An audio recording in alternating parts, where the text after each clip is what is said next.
Formula ఈ car కేసులో కీలక పరిణామం చోటు చేసుకుంది. సుప్రీంకోర్టులో తెలంగాణ ప్రభుత్వం కేవియట్ పిటిషన్ దాఖలు చేసింది. కేటీఆర్ సుప్రీంకోర్టును ఆశ్రయిస్తే తమ వాదనలు కూడా వినాలంటూ ప్రభుత్వం పిటిషన్ దాఖలు చేసింది.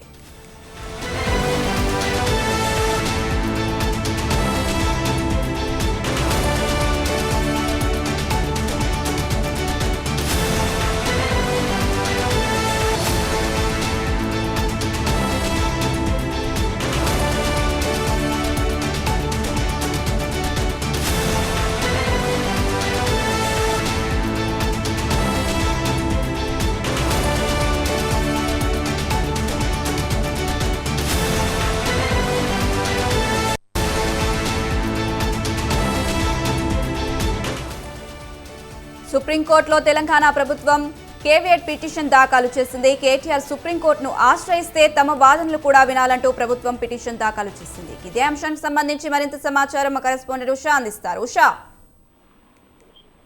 ఫార్ములా ఈ కార్ వ్యవహారంలో మరింత దూకుడుని పెంచింది ఏసీబీ. ఇప్పటికే సుప్రీంకోర్టుని కేటీఆర్ అప్రోచ్ అవ్వకముందే సుప్రీంకోర్టును ఒకవేళ కేటీఆర్ అప్రోచ్ అయినట్లయితే తమ వాదనలు కూడా వినాలి అంటూ సుప్రీంకోర్టులో ప్రభుత్వం తరపు కూడా ఒక పిటిషన్ అయితే దాఖలు చేస్తున్నట్టుగా అయితే తెలుస్తోంది. కేటీఆర్ సుప్రీంకోర్టును ఆశ్రయిస్తే తమ వాదనలు కూడా వినాలంటూ ప్రభుత్వం తరపున పిటిషన్ కూడా దాఖలు చేసినట్టుగా అయితే తెలుస్తోంది. ఈ పిటిషన్ కేవియట్ పిటిషన్ దాఖలు చేసినట్లుగా అయితే అందుతున్నటువంటి సమాచారం. ప్రస్తుతం ఏదైతే హైకోర్టులో ఏదైతే క్వాష్ పిటిషన్ మొత్తం కూడా కేటీఆర్ కి సంబంధించి డిస్మిస్ అవ్వడంతో దీనికి సంబంధించి సుప్రీంకోర్టుని అప్రోచ్ అవడానికి ఇప్పటికే తన లీగల్ టీం ఏదైతే ఉందో లీగల్ టీం తో కేటీఆర్ దాదాపు సుదీర్ఘంగా మంతనాలు జరుపుతున్నారు. ఈ కేసుకి సంబంధించి ఎలా ఫర్దర్ ప్రొసీడింగ్స్ ఎలా చేస్తే బాగుంటుందన్న కోణంలో లీగల్ ఒపీనియన్ ని తీసుకుంటున్నారు. సుప్రీంకోర్టు అడ్వకేట్ దవే ఎవరైతే ఉన్నారో దవే కూడా నందిగంలోని కేటీఆర్ నివాసానికి వెళ్లి మొత్తం చర్చల్లో భాగంగా పాల్గొన్నారు. మరోవైపు